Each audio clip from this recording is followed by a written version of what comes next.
बनी इसराइल के दो भाइयों का वाक़या बयान किया जाता है कि बनी इसराइल में दो भाई थे, जिनमें एक मुसलमान था और दूसरा काफर था। दोनों दया के मछुआरे थे।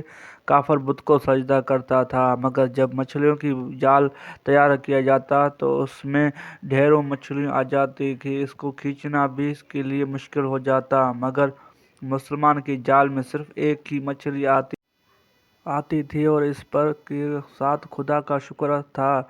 इंतफा एक रोज़ इसकी मुसलमान बीवी अपने मकान की छत पर गई तो उसी की नज़र काफर के बीवी पे पड़ी, जो जेवर और बेहतरीन लिबास से आसा थी। ये देखकर उसकी मुसलमान की बीवी दिल में वसवसा पैदा हुआ कि काश मैं भी ऐसी ही होती।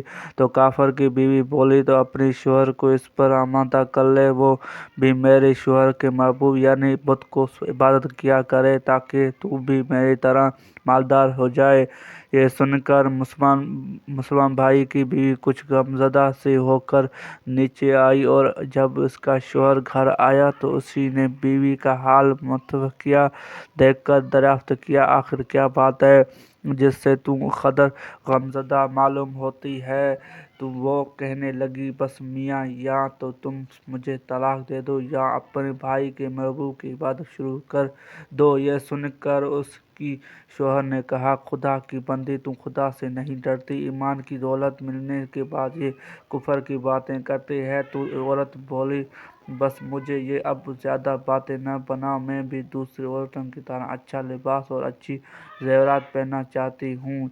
जब इस मर्द मोमिन ने देखा कि ये औरत ज़िद पर उतर आई है और इसका इसरार हद से बढ़ चुका है, तो इसने औरत को तसल्ली दी। कहा, अच्छा, घबराने की ज़रूरत नहीं है, मैं कल से कारीगरों और मजदूरों से जाकर मेहनत करके तुझे रोज़ाना 2 दरम देता हूँ गा, तू इसी से अपनी हालत दुरुस्त कर लेना। यह सुनकर औरत को कुछ तस्कीन हासिल हुई और सवेर ही वो मोमिन मर्द मजदूर की तलाश में निकला, लेकिन किसी ने उसे हाल तक न पूछा। ये देखकर वो दरिया के किनारे पहुंचा और शाम तक अल्लाह का इबादत में मसरूफ़ रहकर रात को जब घर आया तो बीवी ने दरियाफ्त किया, आज तुम कहाँ थे? वो कहने लगी, मैं बादशाह की खिदमत में मसरूफ़ था, उसी ने मुझसे 30 दिन का काम करने की शर्त की है। औरत ने कहा कि आखिर वो बादशाह तुमको क्या देगा?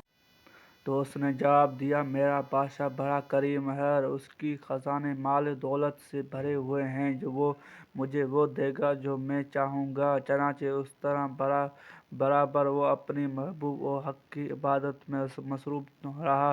तीसरी रात हुई तो बीवी ने कहा, सुनो मियाँ, अगर कल तुमने मुझे मजदूर लाकर न दिए तो तुम मुझे लाजमी तलाक दे देना। यह सुनकर उसी कदर परेशान और लाक हुई, और तीसरे सुबह को उसी ने एक यहूदी से कहा कि क्या तुम मुझे मजदूरी पर लगा लोगे? यह सुनकर यहूदी कहने लगा कि हाँ, तुम मजदूरी तो मिल जाएगी, लेकिन शर्त यह है कि मेरे पास तुम्हारे खाने पीने का कोई इंतज़ाम ना होगा। चनाचे वो मर्द मोमिन रोज़े के नियत करके यहूदी के साथ हो लिया। अल्लाह ताला के हुक्म से एक फरिश्ता 29 अशरफिया एक नूरानी तबाक में लेकर उसी की बीवी के पास पहुंचा और कहने लगा, मैं बादशाह का कासिद हूँ। उसी ने ये अशरफियाँ लेकर मुझको तेरे पास भेजा है और फरमाया है कि तेरा शौहर हमारे पास काम में था, हमने उसको न छोड़ा, यहाँ तक कि उसी ने हमको छोड़ दिया और यहूदी के पास चला गया। अगर वो हमारे काम करता तो हम उसी को और ज़्यादा अजरत देते। बस ये एक अशरफी की कमी इस वजह से है। चनाचे वो औरत को अशरफियों में से एक अशरफी लेकर बाजार गई। सोनार ने उसी का 1000 कीमत औरत को हाथ में रख दिया, और जब वो शाम को मोमिन मर्द घर वापस लौटा तो औरत ने उसी से दरियाफ्त किया, आज तुम कहाँ थे? उसने जवाब दिया कि आज मैं एक यहूदी के पास गया था। तो ये बीवी कहने लगी कि आखिर बादशाह की खिदमत तर्क करके तुम्हें दूसरी खिदमत क्यों کرتے ہو؟ پھر اس نے اشرفیوں کا واقعہ سنایا، جس کے سن کر وہ مرد مومن روتے روتے بے ہوش ہو گیا، اور جب اس کو ہوش آیا تو بیوی نے کہنے لگا، افسوس کہ میں بادشاہ دو جہاں کا خدمت کا حق اپنے اوپر لازم نہ کیا۔ اسی کے بعد اس شخص نے عورت کو چھوڑ دیا اور پہاڑوں میں چلا گیا،